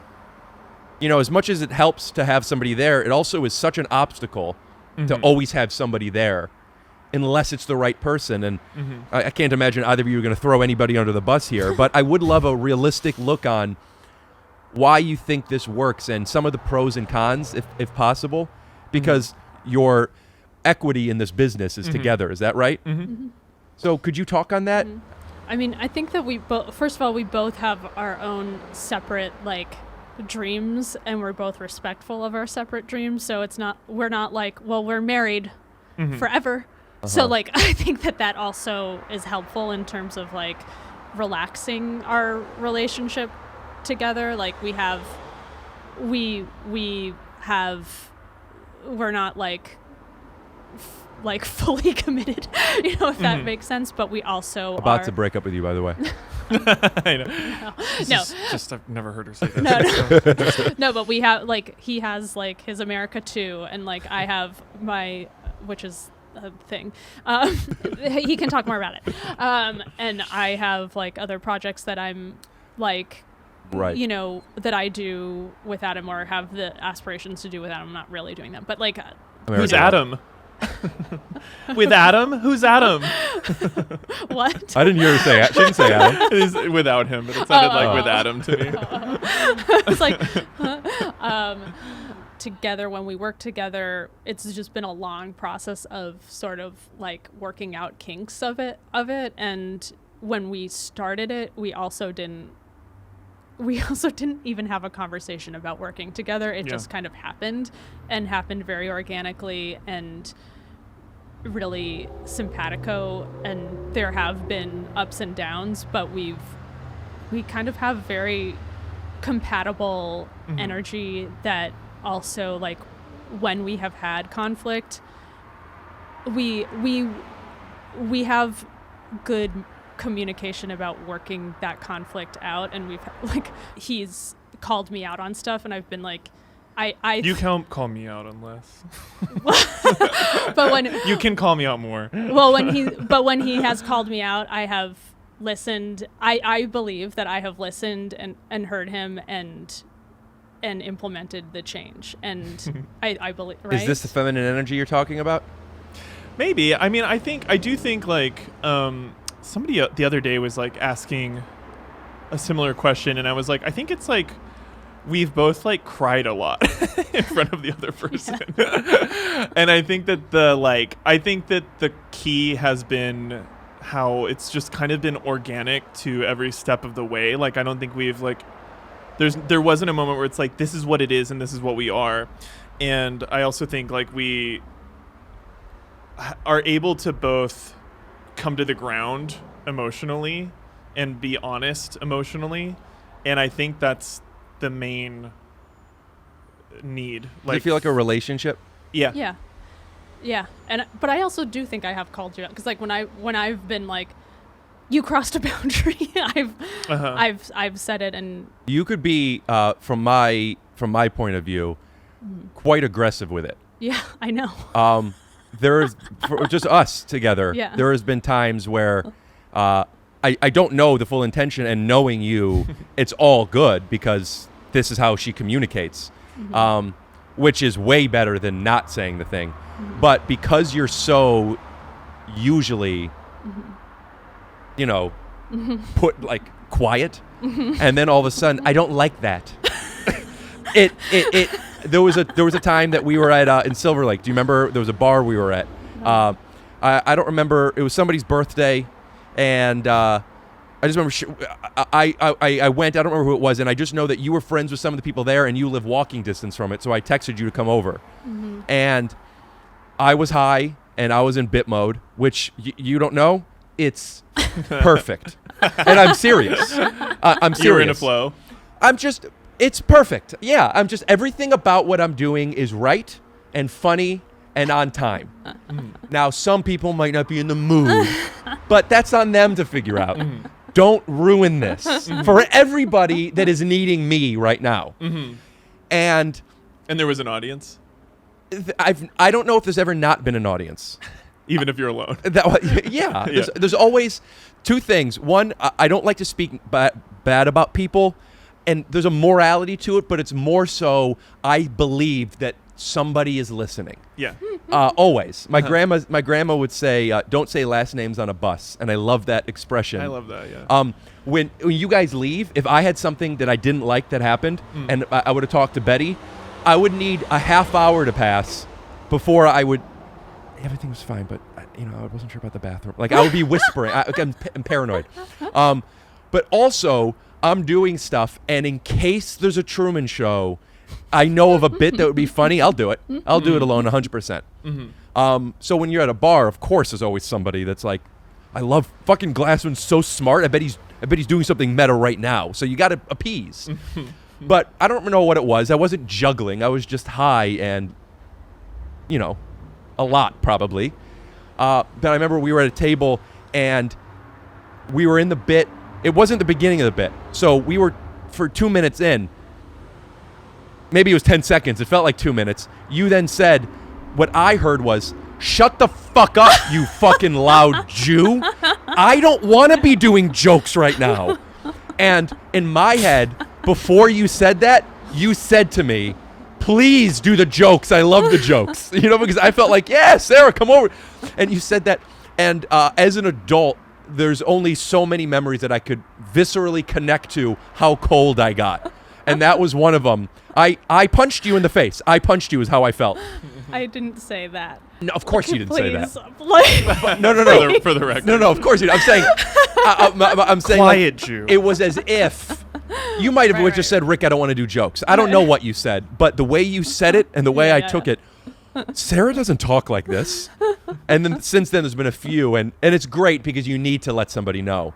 But it's just interesting to see somebody so reserved and cute and just like, I have to do this thing and it's more of a lecture, and then just like, I don't want it. So I could just imagine.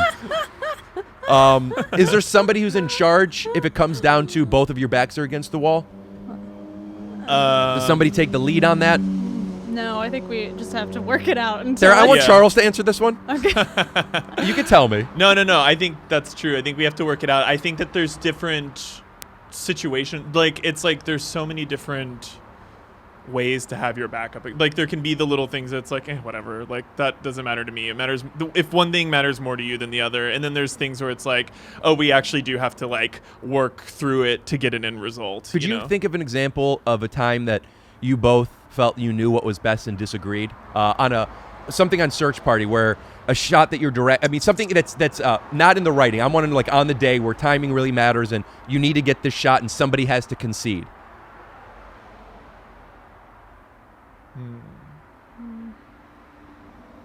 Guess it doesn't really happen that much, huh? I'm trying to think.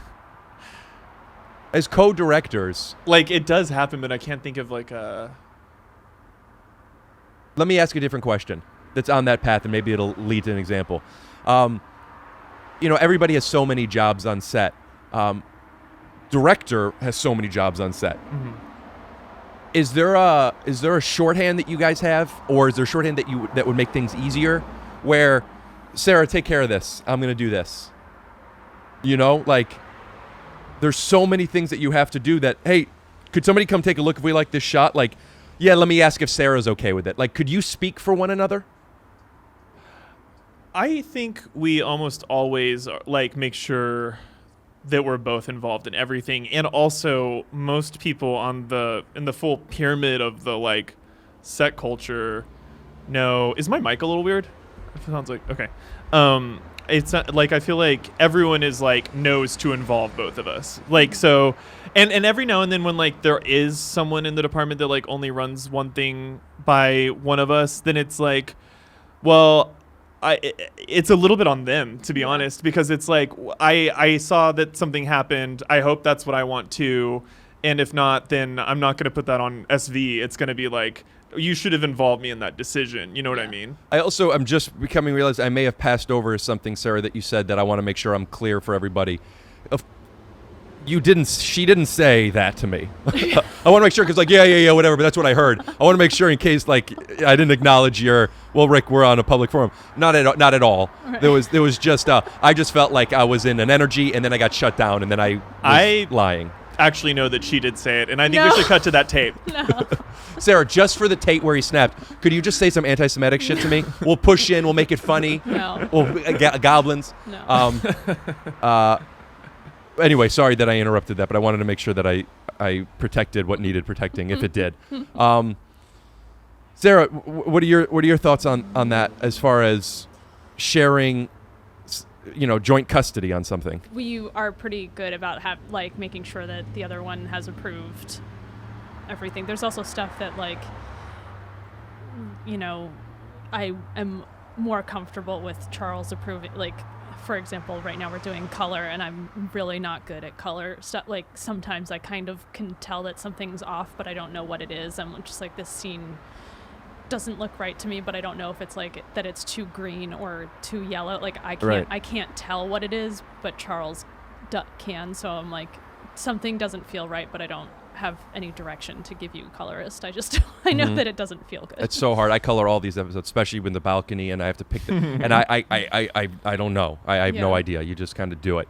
I guess I'd like to leave with putting you guys on the spot for something, because I'm surprised at how many people who watch my podcast, that are most of which obviously don't live in LA just because of the way things work, are so interested in writing in particular, and how to create stuff in whatever aspect. But whenever I have people on that are writers or directors, so many comments and questions of stuff. So I guess for my Oberlin, we figured out, there's no secret sauce, of course, and everybody has their own way. But if for the people that are wow, these people have done so many things, I like the things that they've done, and I guess it's so corny to give advice, because I don't mean advice, but I guess how could you, without being too satirical about it, tell somebody how this works? I kind of feel when what I want to do is give an answer about listening to yourself, and how I've always kind of felt before we made Fort Tilden, I was writing in my journal a lot that spring, and I was I feel like something really big is on the other side, is coming this summer, and it's big, and I don't know what it is, but it's going to change my life. And I just had this feeling. And I personally feel like I've always had a big feeling around my life, and I not to sound annoying, but I just feel like I'm short-term psychic, where I'm I can feel this thing coming in the next 4 months on some energetic wave of something. And it's I feel like a lot of what I've learned is to bend with life, like to just keep like being open to whatever that is and to just keep bending with it. Because anytime I've been too rigid or tried to control or been panicky about the future, it's just been in vain. So like it's just been about like continuing to do what feels right to me creatively. And there have been lots of dead ends for me with like creative projects, but I have never taken that to mean that that's a comment on my existential worth or my artistic worth. It's just like there's plenty more in me. It doesn't matter. So I just am trying to like always listen to like what life is telling me to do. But that's also coming from a place of privilege because I've also had a lot of luck. And I think it's easy for people who have had a lot of luck to say that there's some sort of spiritual element and to say that some people are like more chosen than others when it comes to like a life path. So I don't really even know how much of that I believe in, other than that that's kind of like the listening to life thing feels right to me. The microphone cut out. Could you say that again? Which part? No, I was just joking. You said it before. Also, now I'm insecure that I made a joke where my eyes were literally getting watering during some of that. That's what was a great answer. But then I made a joke about I didn't hear any of it because it was, like you can't repeat that. Yeah, that's. I got emotional during the part where you're talking about bending because it is so true that so many things are out of our control that we try to control anyway. And it just puts so much extra weight, speaking for myself, on my shoulders where it's like there's literally no sustainable way of this or this. You still don't know what the outcome is. And when I remember, I'm able to sometimes move myself back to just this podcast thing of just every Monday a new one comes out. And after it comes out, you don't care anymore. Mm-hmm. You know this doesn't matter. And trying to remove that. And just being able to, like, for me, I think I need to work on to do that better pattern. I guess I have good pattern recognition, trusting it, seeing these moments that don't matter and allowing yourself to bend with it. Anyway, you passed. Great. Thanks. Thank you. Yeah, I really, really, really, really, really like that. I don't know what's going on with me, but like I really, that's good. So if you want to be a writer, bend with things. But that's so much not. That's not being a writer. That's just being okay. I don't know. I'm fine crying. I don't feel embarrassed, but I do feel like I don't want to be right now. I like it. To make a man cry? Are you kidding me? I haven't done that in a while. That's also what you haven't. Oh no, we should be crying more. No, make a man cry. I haven't made. Make a man. Oh, you haven't made a man cry. Okay. I had gotten so used to it for a while. Yeah, no, we cry. Charles and I cry a lot. I've heard. Yep. All right, so Sarah, I guess my question to you is, you have 120 seconds to make me cry. Okay. No. I do want to get a real answer. If there's something of just like My dad died. You heard it here first. That is Sarah Violet Bliss, and her advice to you is easy. I guess what you're saying is use your trauma. That is a fun out, and I'm happy ending there. But if you have something else to say. I want to mooch off of Charles. What do you mean by use his answer? His advice is my advice. Great. Great cheat. So talk about your Instagrams or whatever. I might be leaving Instagram. I don't blame you. I'm gonna leave. All right. Well, what's your Twitter? I already left Twitter. And I already left Facebook, so Insta is the last one. Email address? No way. Crazy bitch 69. Charles, what about you? Go to my Instagram at G Charles Rogers. I want to once again, for those of you who tuned out the first beginning of this because of the first 5 minutes is a train wreck. His Instagram is fire. Good. And you make sure that you go and watch this because you only see so many stories. Make sure when you follow. Make sure you search for the stories the first couple of days so they're up there because your stories are on fire. Thank you. Yeah. And then also I have a fake senator that we talked about named Official Ann Ranch, and I recommend going to her too. And when does your if you're looking for just the right flooring, you need choices. So I guess it's going to come out beginning of October. All right. Hope you guys felt okay. Yes. Yes. Thank you. If not, we'll just do it again tomorrow. I loved it. Thank you. Okay. Will you just give us a snap out? Scoot doo, blabbity blue, scoop dee. Oh